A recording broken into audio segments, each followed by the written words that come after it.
السلام علیکم friends, welcome to my channel novel کہانی۔ کیسے ہیں آپ لوگ؟ امید ہے آپ لوگ خیریت سے ہوں گے۔ آج ہم شروع کریں گے تقاضۂ محبت کی 24ویں قسط۔ تو چلے جلدی سے شروع کرتے ہیں۔ شروع کرنے سے پہلے میرے چینل کو لائک اور سبسکرائب ضرور کر دیجیے گا۔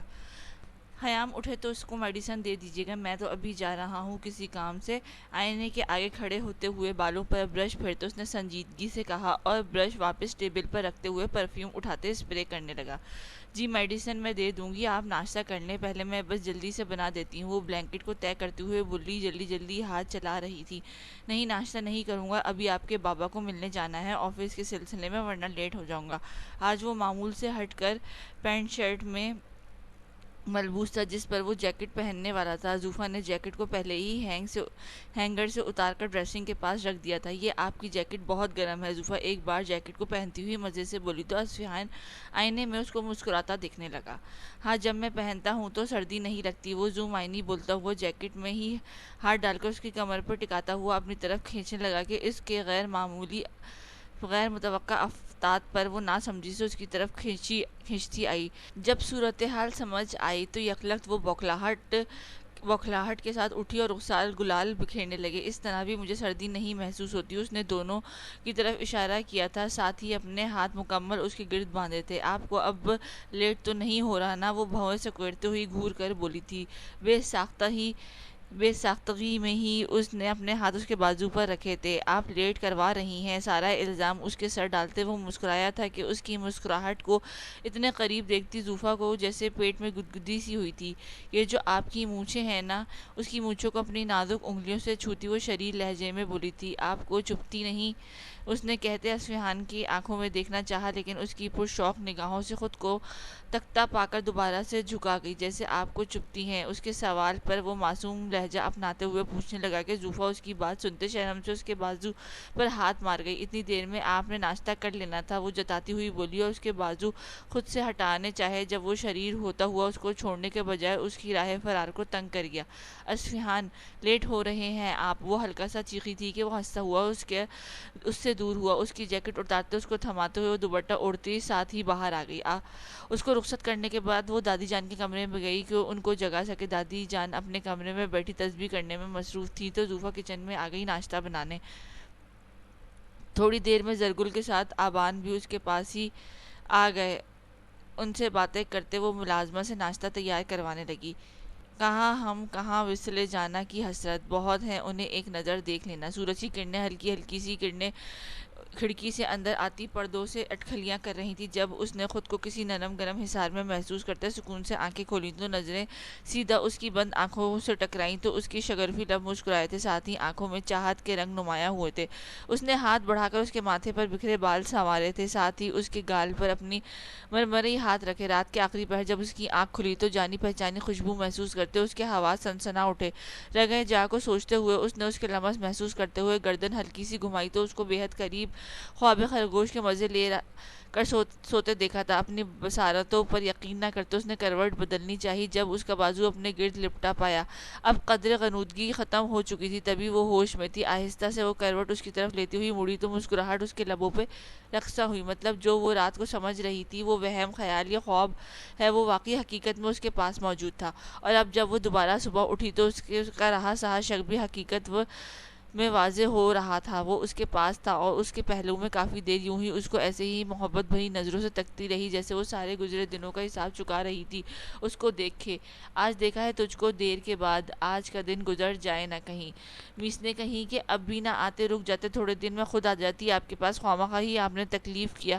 اس کو گھڑتی ہوئی بالکل سرگوشیانہ اپنی ناراضگی کا اظہار کر رہی تھی، ساتھ ہی اس کی مغرور ناک کو اپنی انگلی سے چھیڑتی ہوئی ہلکے سے اس پر بوسہ لیا تھا۔ اب کے نظریں اس کی بند آنکھوں پہ گئیں جہاں کالی گھنی خمدار پلکیں پہرے دار تھیں۔ یہ جو کالی آنکھیں ہیں نا، بہت پیاری ہیں۔ آپ مجھے کلاس میں سب کے سامنے گھورتے تھے جبکہ اندر ہی اندر پیار بھری نظروں سے دیکھتے تھے۔ وہ محبوب سی اس کی پلکوں پر اپنی انگلی پھیرتی ہوئی ہلکا سا ہنس کے بولی، ان پر ہلکے سے پھونک مارنے لگی۔ آپ کی ہلکی ہلکی داڑھی نہیں شیو یہ کتنی سوٹ کرتی ہے آپ پہ، بالکل ہینڈسم ہیرو۔ وہ اب اپنی انگلی اس کی شیو پر پھیرتے ہوئی اپنا نام کہ ایچ لکھنے لگی۔ سن تو رہے ہیں نا؟ وہ کچھ مشکوک سی ہوتی ہوئی اس کی نیند بند آنکھوں کو دیکھتی ہوئی بولی، جو اس کے چہرے پر ہاتھ رکھنے سے ہی بیدار ہو گیا تھا۔ ایک ایک حرکت کو اس کا لمس محسوس کر رہا تھا۔ اس کی باتیں اسے جوابی کارروائی کرنے پر مجبور کر رہی تھی۔ اس کے سوال پہ وہ بہت مشکل سے اپنی مسکراہٹ دبا گیا، ورنہ ابھی دل چاہ رہا تھا کہ دل کھول کر بیگم کی شرارتوں پر ہنسے۔ آپ کو پتا ہے میں نے کتنا مس کیا آپ کو؟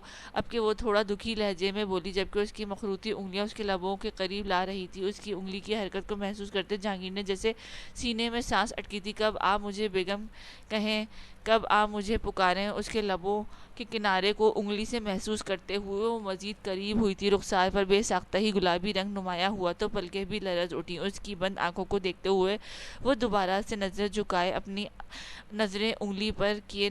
جہانگیر کی گرم سانسیں وہ بخوبی اپنے گلابی پنکھڑیوں پہ محسوس کر سکتی تھی۔ یہ پہلی بار تھا کہ وہ الفت کا اظہار اس طرح پہل کر کے کرنے والی تھی، لیکن اچانک ہی جہانگیر کی سائڈ ٹیبل پر پڑا جہانگیر کا موبائل اچانک سے بجنا شروع ہوا، اور اس کے چہرے سے نظریں ہٹاتے ہوئی ہڑبڑاہٹ میں اس کے ہی سینے پر ہاتھ رکھتے ذرا اوپر کو اٹھی تھی اور موبائل کو پکڑنا چاہا۔ شاید صبح کا الارم لگا تھا جو ابھی بج رہا تھا۔ موبائل کی آواز سنتے جہانگیر نے بھی پٹ سے اپنی آنکھیں کھولی اور موبائل کو کوسنے لگا، تو اگلے ہی لمحے وہ بری طرح ڈر کے کرا اٹھا۔ آہ کیا ہوا ہے؟ موبائل سے نظریں ہٹا کر بوکھلا کر واپس سے جہانگیر کو دیکھتے ہوئے ڈر و خوف سے پوچھنے لگی، جبکہ ایک ہاتھ اس نے ڈر سے اپنے منہ پر رکھ لیا تھا۔ ہاتھ وہ بس درد کی شدت سے یہی کہہ پایا تو حیام نے ناسمجھی سے اپنا ہاتھ وہاں سے ہٹا کے وہ بھی منہ پر رکھا۔ کیا ہوا عاصم، کیا ہوا؟ وہ ڈرتے ہوئے بولی، کیونکہ وہ ابھی بھی لیٹا ہوا تھا، جبکہ وہ ہڑبڑا کر اٹھ بیٹھی تھی۔ ہائے کیا ہوا ہے بتائیں بھی، وہ روحان سے ہوتے پوچھنے لگی، جبکہ وہ کچھ بتا ہی نہیں تھا۔ کچھ نہیں، میں ٹھیک ہوں، کچھ سنبھل کے بولا اور اٹھنے کی کوشش کرنے لگا، جبکہ حیام کا دل جیسے سوکھے پتے کی مانند لرز اٹھا تھا۔ وہ اس کو بازو سے تھامتی ہوئی بٹھانے میں مدد کروانے لگی اور جلدی سے تکیہ اس کے پیچھے سے ہٹ گیا۔ بیمار ہوں میں اور تیمارداری مجھ سے خود کروا رہے ہیں، وہ پل میں آنکھوں میں آنسو لاتی ہوئی بولی، تو جہانگیر نے حیرت سے اپنی بیگم کو دیکھا۔ بیگم تکلیف مجھے ہوئی ہے، آنسو آپ کے نکل رہے ہیں؟ جہانگیر متفکر ہوتا ہوا اس کے نین کٹوروں کے آنسوؤں سے بھرا دیکھ کر بولا، تو حیام نے شکوہ کناں نظروں سے دیکھا۔ آپ مجھے بتا بھی تو نہیں رہے؟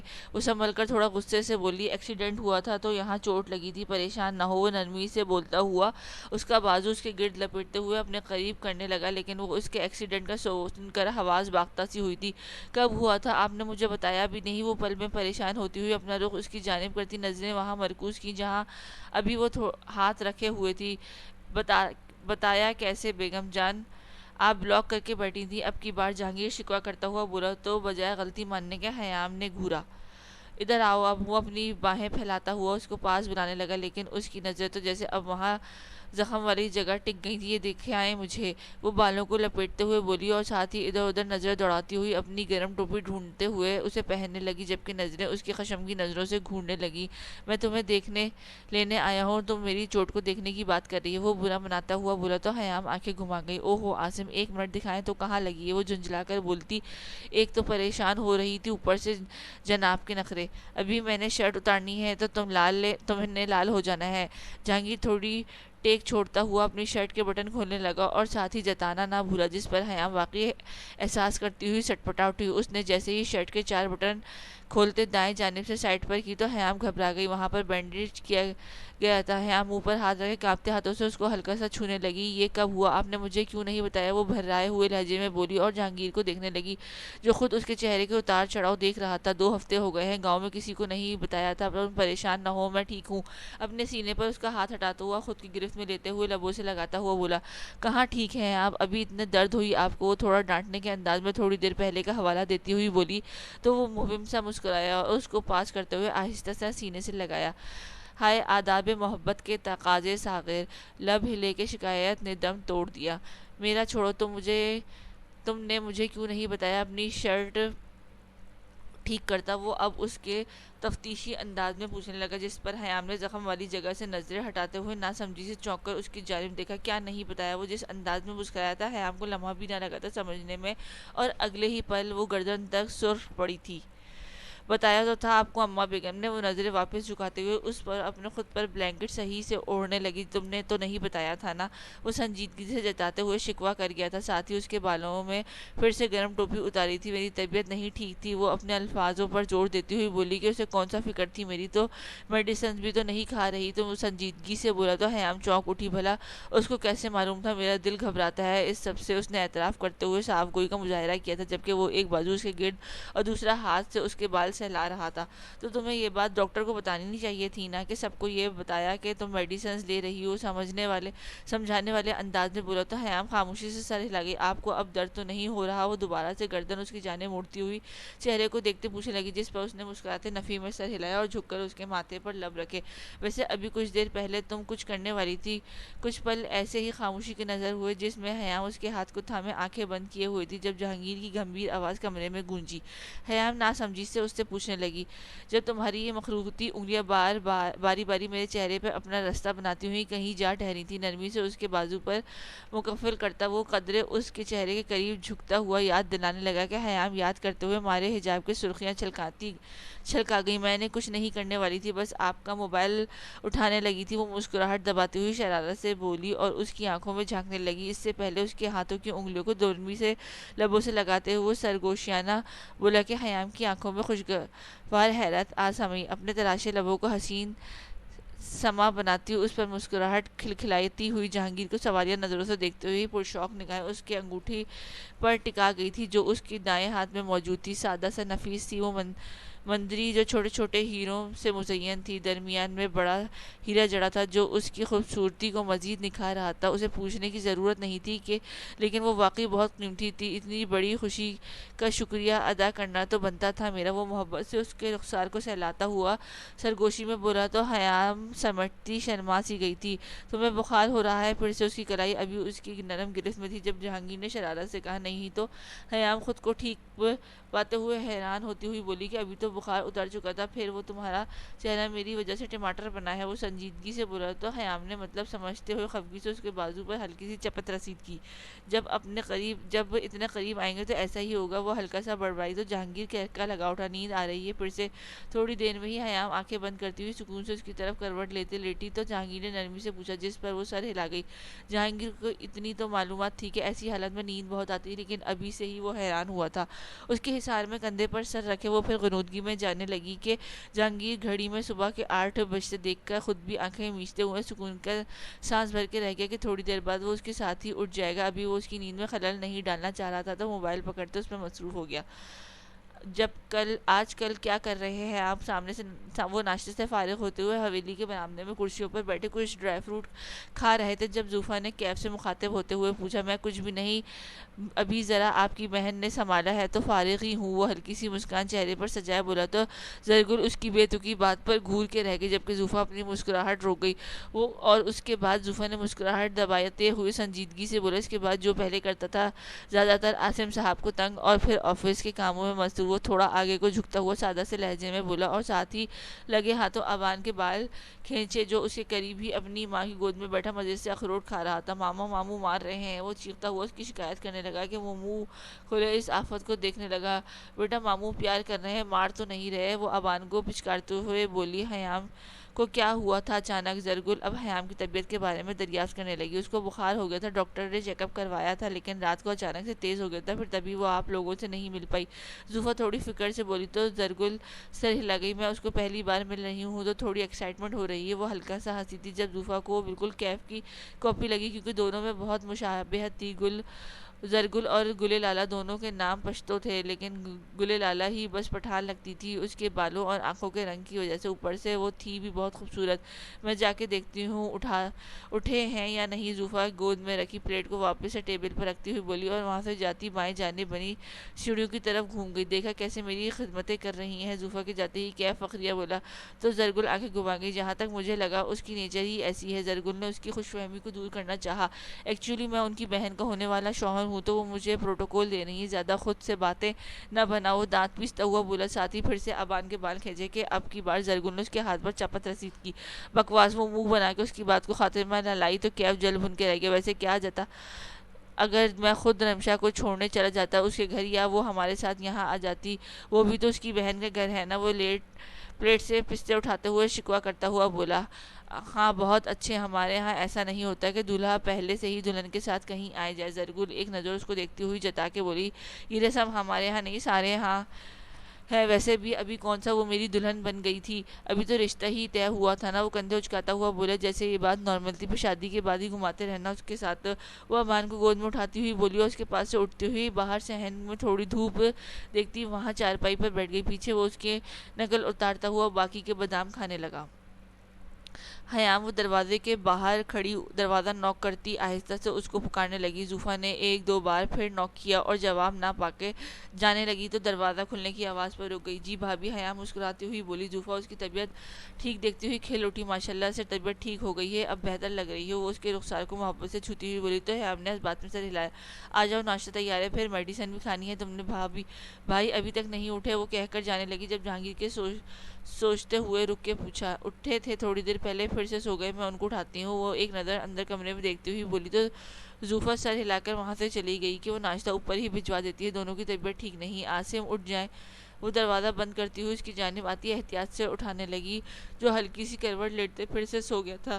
سو تو وہ بھی رہی تھی، بس دستک پر اس کی آنکھ کھل گئی تھی۔ تمہاری طبیعت ٹھیک ہے؟ وہ آنکھیں مسلتا ہوا آرام سے اٹھ کے بیٹھنے لگا کہ حیام سرتے اس کے پاس آتی بٹھانے میں مدد کرنے لگی۔ جی ٹھیک ہے، آپ آئیں، فریش ہو لیں۔ وہ کان کے پیچھے بال اڑستی ہوئی بولی تو جہانگیر سر ہلاتا ہوا اٹھا، آرام سے وہ اس کو سہارا دینے کے لیے آگے بڑھ گئی۔ جہانگیر مسکراتا ہوا اس کو روک گیا۔ بیگم میں ٹھیک ہوں، آرام سے چل پھر لیتا ہوں۔ وہ مسکرایا تو حیام کہتی ہوئی ذرا پیچھے ہوئی، دھیان سے، ٹھیک سے۔ جب وہ واش روم میں داخل ہونے لگی تب بھی حیام نے گھبرا کر کہا، کہیں درد نہ ہو اس کو چلنے سے؟ بیگم جان آپ ساتھ آ جائیں تاکہ آپ آرام سے میرا خیال رکھ سکے۔ وہ سنجیدگی سے بولا تو وہ بوکھلا گئی اور مسکراتی ہوئی نفی میں سر ہلانے لگی۔ آپ جائیں، وہ کہہ کر خود بیڈ شیٹ کو صحیح کرنے لگی تو وہ سر جھٹکتا ہوا واش روم میں بند ہو گیا۔ بیڈ شیٹ سے صحیح کرتے حیام نے نظر بے ساختہ ہی آئینے کی طرف اٹھی تو ساکت سی رہ گئی۔ وہ کتنی مرجھا سی گئی تھی اور وہ اس حال میں تھی عاصم کے سامنے۔ وہ سوچتی وہ شرمندہ سی ہو گئی، بال ایسے جیسے 3 دن سے بنائے نہ ہو، ایسے ہی تو تھا۔ اس نے کتنے دن ہو گئے تھے اپنا خیال نہیں رکھا تھا۔ اس نے سب سے پہلے وارڈروب سے اپنا ایک ڈریس نکالا اور بالوں کو سلجھانے لگی۔ اس کا ارادہ بات لینے کا تھا۔ جہانگیر فریش ہوتا باہر نکلا تو وہ آئینے کے سامنے کھڑی ہوتی بالوں کو ساتھ مصروف تھی، جن کو دیکھ کر وہ ہولے سے مسکرایا تھا۔ آپ بیٹھے تب تک بھابی ناشتہ بھجواتی ہیں، میں بات لے لوں؟ جہانگیر کو دیکھتے ہوئی وہ اپنے کپڑے اٹھاتی ہوئی بولی، بات لینے لگی ہو؟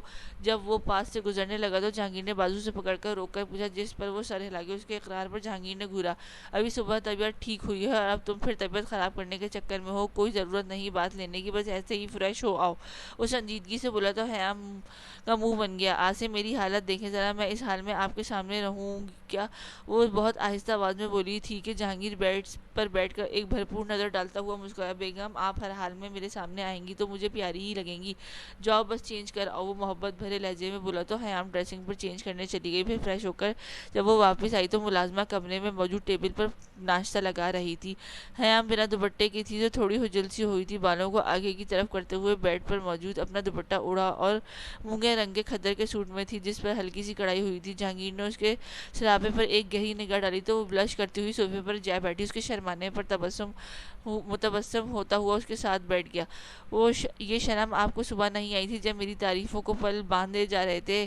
اپنے کپ فولڈ کرتا ہوا کچھ شریر لہجے میں اس کی صبح کی جانے والی جسارتوں کا ذکر چھیڑتا ہوا بولا کہ حیام سمجھتے ہی مزید گلنار ہو گئی، یعنی وہ جاگ رہا تھا، آپ کو کسی کی باتیں نہیں سننی چاہیے ایسے؟ اس کو شرم دلانے لگی کہ اس نے غلطی کی تھی، یہ انٹرسٹنگ۔ وہ امپریس ہوتے بھویں اچکا گیا، اور آپ کو کسی کی نیند کے ایڈونچر نہیں لینا چاہیے۔ وہ مسکراہٹ چھپاتا دو بدو بولا تو حیام کی آنکھیں حیرت سے پھیل گئیں۔ میں فائدہ اٹھا رہی تھی آپ کا نیند کا؟ وہ صدمے سے ہلکی آواز میں چلائی تھی جس سے جہانگیر نے بنا دیکھے مزے سے پراٹھا کے نوالا توڑتے ہوئے سر ہلایا۔ کیا چاہتی ہیں بیگم کہ میں ابھی آپ کے جاگنے کا فائدہ اٹھاؤں؟ اس کے مسلسل دیکھنے پر وہ چوٹ کرتا ہوا معنی خیزی سے بولا تو حیام ہوش میں آتے سر جھکا کر ناشتے کی طرف وہ متوجہ ہوئی۔ وہ دونوں ناشتے سے فارغ ہوئے تو تھوڑی دیر میں ہی ملازمہ برتن اٹھانے آ گئی۔ آپ ادھر ہی رکیں، میں ذرا نیچے سے مل کر آئی سب سے۔ حیام بالوں کو ایک بار پھر سلجھاتے ہوئے آئینے کے سامنے کھڑی ہو کے بولی، کرو، کھلے رہنے دو ان کو۔ اس کے بال باندھتا دیکھ کر وہ ٹوک گیا تو دوبارہ سے ان کو کھلا چھوڑتے ہوئے وہ اپنا دوپٹہ سر پر جماتی ہوئی آئینے کے سامنے سے ہٹی تو ایک نسوانی آواز پہ وہ چونکتی ہوئی دروازے کی جانب دیکھنے لگی۔ ہاں کھلے رہنے دو، اس کو لمبے بال بہت پسند ہے، یہ زرگل تھی جو کھلے دروازے کو دیکھتی نوک کرتی ہوئی بولی۔ حیام مسکراتی ہوئی زرگل کی جانب آئی، اس سے گلے ملنے لگی۔ اس سے ملو حیام، یہ ہماری بہن اور کیف کی سوتیلی بہن۔ وہ بیڈ پر ٹیک لگاتا وہ سنجیدگی سے بولا تو سوتیلی بہن میں حیام ناسمجھی سے زرگل کو دیکھا، کیونکہ جہاں تک اس کو معلوم تھا کیف کی ہی بہن تھی، تو وہ سوتیلی کیسے ہوئی؟ ایکچولی وہ فضول میں مجھے تنگ کرتا رہتا ہے، بس ایسے ہی چھیڑنے کے لیے سوتیلا کہتا، ورنہ میں سگی بہن ہوں۔ وہ مسکراتی ہوئی حیام کو دیکھتی ہوئی بولی، اور جہانگیر خان اس کے تعارف بھی تو کروا دے مجھ سے۔ حیام اس کو روم میں لاتے ہوئے صوفے پر بیٹھنے کا اشارہ کیا تو زرگل نے کچھ خفگی سے جہانگیر کو دیکھتے بولا، کیونکہ تمہیں نہیں پتا؟ وہ آئیبروز جھکاتے سنجیدگی سے بولا تو وہ کڑ کر رہ گئی۔ سبھی ایسے تھے کمینے، شی از مائی ڈیئر وائف۔ زرگل کو گھوری پر وہ شرافت سے بولا تو زرگل کھل کر مسکرائی۔ ہاں بال کھولنے کی فرمائش سے پتہ چل گیا تھا، وہ جواباً شرارت سے بولی کہ حیام کے رخسار تب اٹھے جبکہ جہانگیر نے فرصت سے حیام کو دیکھا۔ کیسی طبیعت ہے آپ؟ اپنے پاس بیٹھی حیام کو دیکھتے وہ مسکرا کر پوچھنے لگی۔ میں ٹھیک ہوں، اللہ کا شکر ہے، آپ سنائیں؟ حیام کو بہت پیاری لگی تھی یہ خان سب کتنے پیارے ہیں، وہ دل ہی دل میں سوچنے لگی، کیونکہ وہ سب کزنس ہوتے ہوئے بھی بہت خوبصورت تھے سب، اور ان سب میں سب سے پیاری گل جہانگیر کو تو جہانگیر تو ہے ہی اس کا، تو وہ سب سے پہلے آتا تھا۔ تمہاری طبیعت نہیں ٹھیک تھی تو نہ ہی خان کی، تو میں نے سوچا کہ روم میں ہی آ کر مل لوں۔ زرگل اس کی آنکھوں میں دیکھتے ہوئے نرمی سے بولی، ماموں ماما۔ حیام زرگل سے باتیں کرنے میں مصروف تھی جب آبان دروازے پہ کھڑا ہو کر جہانگیر کو پکارتا ہوا بولا۔ اس کے نزدیک یہ اجنبی کا گھر تھا، تبھی وہ شرماتا ہوا اندر نہیں آیا تھا۔ اس کی آواز پہ حیام کے ساتھ ساتھ زرگل بھی چونکی تھی۔ ماموں کی جان اندر آ جاؤ۔ جہانگیر اس کو اندر بلانے لگا تو وہ جھجک کے اندر آیا۔ آبان آئی ایم ہیئر، کم ان بیٹا۔ ابان کو کتراتے دیکھ کر زرگل نے پکارا تو وہ اپنی ماں کی آواز کے تعاقب میں دیکھنے لگا جو صوفے پر موجود تھی۔ وہ آہستہ سے قدم لیتا وہ اپنی ماں کی گود میں چڑھ کر بیٹھ گیا۔ ابان، یہ آپ کی مامی جان ہے، خان ماموں کی دلہن۔ وہ ابان کا تعارف خیام سے کروانے لگی جب وہ خیام سے بھی شرما گیا۔ تمہارا بیٹا اپنے کیف ماموں سے بالکل الٹ ہے، جتنا یہ شرماتا ہے اتنا ہی وہ بے شرم ہے۔ جہانگیر ابان کو گل رخساروں پر سرخی دیکھتے ہوئے ہنس کے بولا تو خیام بھی مسکرا دی۔ حیام نے آہستہ سے اس کے سامنے ہاتھ پھیلائے کہ وہ اس کے پاس آئے۔ وہ مزید شرماتا وہ اپنی ماں کی گود میں سمٹ گیا۔ جاؤ، مامی بلا رہی ہیں۔ زرگل نے آبان کو گود سے اتارتے حیام کی گود میں بٹھایا تو ایک پل کو حیام بلش کر گئی، کیونکہ اس کی کبھی بچوں کو اٹھایا نہیں تھا، وہ اتنا بھی چھوٹا نہیں تھا، 3 سال کا تھا۔ کیسے ہو؟ وہ مسکراتے اس کے رخسار پر بوسہ دیتی ہوئی بولی تو وہ ہلکی سی آواز میں ٹھیک کہتا ہوا جہانگیر کو دیکھنے لگا جو وہ اپنی بیگم کو دیکھنے میں مگن تھا۔ پھر ایسے ہی ان کے آپس میں اچھا وقت گزرا تھا۔ زوفا بھی ان کے ساتھ ہی اوپر بنے دوسرے روم میں چلی گئی تاکہ ان کی باتوں سے جہانگیر اریٹیٹ نہ ہو۔ کیف اصفہان کے واپس آتے ہی اس کے ساتھ مصروف ہو گیا۔ جہانگیر ابھی سیڑھیاں اتر چڑھ نہیں سکتا تھا تو وہ روم میں ہی موجود تھا، تو تھوڑی دیر بعد وہ اس کے پاس آ کر بیٹھ گئے۔ اچھی محفل لگائی تھی انہوں نے آپس میں، سو چاند بھی چمکیں گے تو کیا بات بنے گی، تو آئے تو اس رات کی اوقات بنے گی۔ تقریباً رات کے 8 بجے کا ٹائم تھا جب وہ گاڑی گھر پارک کرتا ہوا اپنا سوٹ کیس اٹھائے گھر میں داخل ہوا۔ خاطر خواہ تو کوئی نہیں تھا گھر میں، اس وقت ملازم بھی جا چکے تھے۔ ویسے تو اسے آتے اکثر 9-10 بج جاتے تھے، لیکن آج وہ جتنی کوشش کر سکتا تھا جلدی آنے کی اس نے کی تھی، کیونکہ صنم جانم کی خاص پروگرام تھا کچھ اس کے خیال میں۔ وہ لاؤنج میں ہوتا ہوا اپنے کمرے کے پاس پہنچا اور ہلکے سے نوک کرتا اندر داخل ہوا۔ صنم جانم میں آ گیا۔ وہ جیسے ہی کمرے میں داخل ہوتا خوشگوار لہجے میں بولا تو سامنے منظر دیکھ کر وہ ساکت سا ہو گیا تھا، الفاظ جیسے کہیں دور کو سوئے۔ صنم اس کے لب سرگوشانہ ہلے کہ دوسری طرف صنم اچانک سے اس کی آواز سنتے حواس باختہ سی ہو گئی۔ وہ دوپہر سے ہی کھانا بنانے میں لگی تھی، ساتھ ملازمہ کو بھی ہلکان کیا ہوا تھا۔ ارتسام کی پسند کا کھانا وہ بہت شوق سے بناتی تھی اور اب بھی بہت انہماک سے اس کام میں مصروف تھی۔ شام میں کہیں جا کے وہ فارغ ہوئی تھی اور کچن کی صفائی مکمل کرتے ملازمہ کو بھی چھٹی دے دی تھی۔ اب باری تھی تھوڑا سجنے سنورنے کی۔ روم میں آتے اس نے سب سے پہلے کمرے کی حالت درستی، کمرے کے بالکل وسط میں بیڈ پر موجود تھا جس پہ اس نے اچھے سے بیڈ شیٹ چڑھائی اور وارڈروب سے اپنا وہ پیکٹ نکالا جو وہ صبح دیبا دے کر گئی تھی۔ اس نے صوفے پر بیٹھ کر وہ پیکٹ کھولا تو اندر سے نہایت خوبصورت سا بلیک کلر کا ڈریس نکلا جو اس کے گھٹنوں کے نیچے تک کی لانگ ٹیل فراک تھی۔ اس کے پہننے پہ پاؤں کی پنڈلیاں واضح ہو رہی تھی جبکہ پیچھے سے وہ ٹیل نما تھی۔ اس کے فرنٹ پر بالکل مائنر سا اسٹون ورک کیا گیا تھا۔ وہ ایک باریک سا اسٹون لائٹ سے بیلٹ جیسا ڈیزائن بنایا گیا تھا جبکہ اس کے بازو نہیں تھے اور سلیو لیس تھا۔ سامنے اس بات کو نوٹ ہی نہیں کیا اس کو یہ ڈریس بہت پسند آیا تھا. وہ مسکراہٹ دباتی ہوئی شاور لینے چلی گئی. شاور لے کے جب وہ واپس آئی تو ڈریس ویسے کا ویسے ہی بیڈ پر پڑا تھا. وہ ہولے سے مسکراتے ہوئے آئینے کے سامنے کھڑے ہو گئے, اپنے بال سلجھانے لگی. ساتھ ہی اس کی بلو ڈرائی کرنے لگی. تھوڑی دیر میں بال سکھا کے ان کو کیچر میں موقع کیا. رنگ روپ تو ویسے بھی بہت گورا خوبصورت تھا, تو بس اپنی پلکوں پر ہلکا سا مسکرا لگاتے ہوئے اس نے بلشن لگایا. بلیک کے ساتھ اس سرخ رنگ کی لپسٹک اچھی لگی تھی. لپسٹک کو چھوڑتے ابھی اس نے چینج کرنے کا سوچا کہ پہلے چینج کر لے, پھر بالوں کو اور باقی چیزوں کو دیکھے گی. وہ ڈریس کو اٹھاتے ہوئے ڈریسنگ میں چلے گی, لیکن جلدی احساس ہوا کہ یہ ڈریس اس کے پہننے والا نہیں تھا. لیکن اب کیا کر سکتی تھی, منگوایا تو تھا, لیکن یہ دیبا غدار اس کو یہ بولڈ ڈریس لا کر دے گئی تھی. یہ اس کی تو بیک نیک بھی ڈیپ ہے بہت. وہ ڈریسنگ میں موجود آئینے میں پیچھے سے اپنا عکس دیکھتی ہوئی بولی, جس میں سے اس کی ہلکی سی کمر نمایاں تھی, لیکن بہت زیادہ نہیں. شال سے کور کر لوں گی, وہ سوچتے ہوئے آگے سے ڈریس دیکھنے لگی جو واقعی اس کی سائز کا تھا. اس کے خوبصورت دودھیا بازو اس رنگ میں مزید جاذب لگ رہے تھے. لمبی سانس بھرتی وہ باہر آئی اور جولری کو دیکھنے لگی کہ کیا پہنے. وہ پرسوچ ہوتی ہوئی اپنے باکسز کو کھول کے دیکھنے بلا اس ڈریس پہ کیا سوٹ کرے گا. ارتسام کا دیا ہوا بریسلٹ اپنے کرائی کی زینت بناتے ہوئے ایک رنگ اٹھا کے دوسرے ہاتھ میں پہنی. باریک سا نفیس سا ایک لاکٹ اپنی گردن میں پہنا. اب وہ اپنے بالوں کو دیکھنے لگی کہ کیا کرے. کھلے رہنے دیتی ہوں, وہ فیصلہ کرتی ہوں, ان کو ایسے ہی برش کرتی پیچھے کمر پہ کھلا چھوڑ گئی. اب وہ سوچتی ہوئی یاد آنے پر لپسٹک اٹھاتی ہوئی ہونٹوں پر لگانے لگی. ابھی اس نے اوپر والے ہونٹ پر لپسٹک لگائی ہی تھی کہ ارتسام کی آواز پہ چونکا گئی تھی. وہ ڈر کے اچھل پڑی تھی, ہاتھ میں موجود لپسٹک نیچے جا گری. وہ حواس باختہ تھی ہو کر نیچے گری لپسٹک کو دیکھنے لگی, لیکن ارتسام تو جیسے اسٹل اسے ہی دیکھنے کی چاہ میں تھا. اس کا یہ روپ پہلی بار دیکھا تھا, مطلب آج وہ واقعی اس کے زیر کرنے کے چکروں میں تھی. تبھی اس کو چاروں شانے چت کیا تھا. آپ آگئے. وہ ہلکی سی ہمت کرتی نیچے جھک کر لپسٹک اٹھانے لگی کہ اس کی کندن وجود کی رونائیاں اسے وہ نظریں بھی نہ چرا سکا, جبکہ صنم اس کی جھلساتی نگاہوں کی تپش محسوس کرتی بوکھلا سی گئی تھی. اپنے بیگ وہیں ٹیبل پر رکھتے وہ قدم بقدم اسے قریب آیا اور صنم کے چہرے پر ہوائیاں اڑی تھی. وہ پہلی بار تو قریب نہیں آ رہا تھا, وہ اس کی حالت غیر ہو رہی تھی, لیکن آج شاید وہ کچھ زیادہ اہتمام کر گئی تھی. ایک پل کو اس کو نظر انداز کر کے وہ لپسٹک کو واپس ٹیبل پر رکھتا اوپری لب کے رنگ کو بھی صاف کرنے لگی کہ اچانک ہی نرم گرفت ہاتھ پہ پڑنے پر وہ نہ کر پائی. اتنا اہتمام, کچھ مجھ پر رحم کرتی, کچھ خود پر رحم کر لیا ہوتا. اسے قریب آتا سرگوشی میں بولا تھا کہ ساتھ ہی خود رنگ اٹھاتے اس کا رخ اپنی جانب کرتے اس کے نچلے لب کو بھی سرخی سے ڈھکنے لگا. اس کے لبوں کو رنگ میں بھرنے کے بعد اس کی نگاہوں کا مرکز ہی وہ اسے رنگ میں ڈھکی پنکھڑیاں تھی. صنم کی ہتھیلیاں یک لگتی پسینے سے شرابور ہوئی. وہاں سے بھاگنے کے پر تونے لگی, لیکن ہمت کہاں تھی ٹانگوں میں جو ابھی اس کے ساتھ دیتی.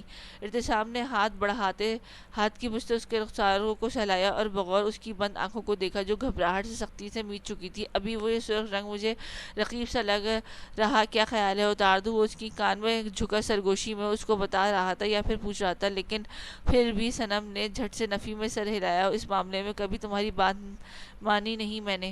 وہ ایک ہاتھ سے اس کی سلکی گھنی زلفوں کو محسوس کرتے ہوئے شرارت پہ آمادہ تھا. ارتسام کھانا ٹھنڈا ہو جائے گا, اس کی پیش قدمی کو روکنے کی خاطر وہ بروقت کھانے کا ذکر چھیڑ گئی اور اسے خشمگین نظروں سے گھورنے لگا.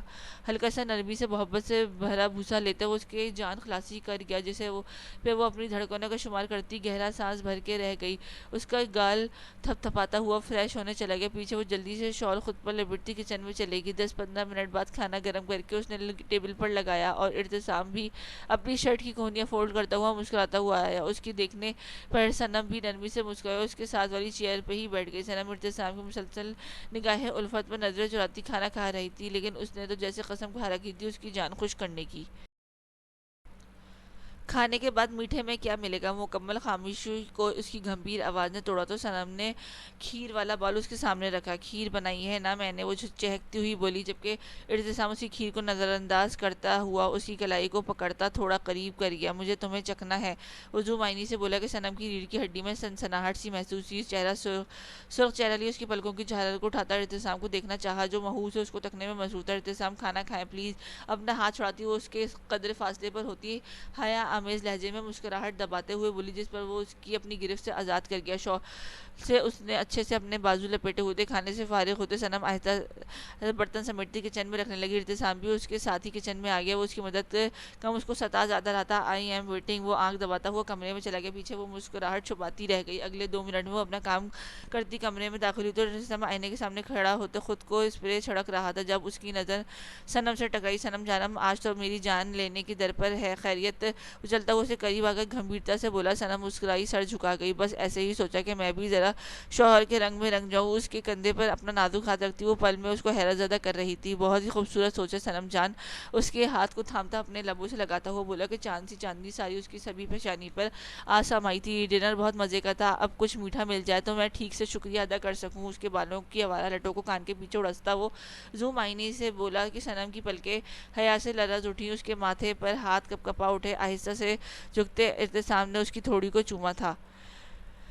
شب وصال ہے، گل کر دو ان چراغوں کو، خوشی کے بزم میں کیا کام جلنے والوں کا۔ وہ آہستہ سے دور ہوتا ہوا کمرے کی لائٹ کو بجھا گیا کہ صنم کے لبوں پر شرمگی مسکراہٹ رقصہ کر کے چلتا اس کے پاس آیا، ہاتھ تھام کر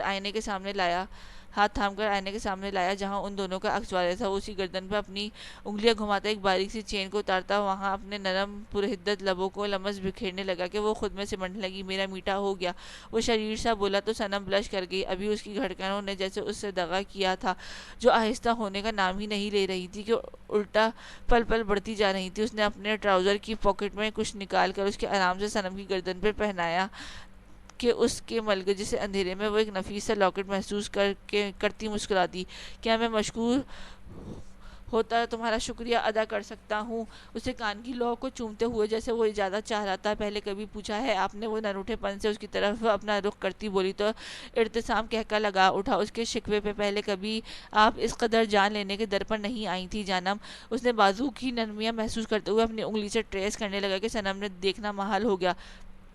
جب جانتی ہو کہ شوہر پہلے سے ہی اتنا گرویدہ ہے تمہارا تو کیوں اپنی جان کے لیے مشکل بنائی؟ اب کی بار وہ سرگوشی میں جیسے اس کی غلطی گنوا رہا تھا، جس پر صنم کھلکھلا اٹھی۔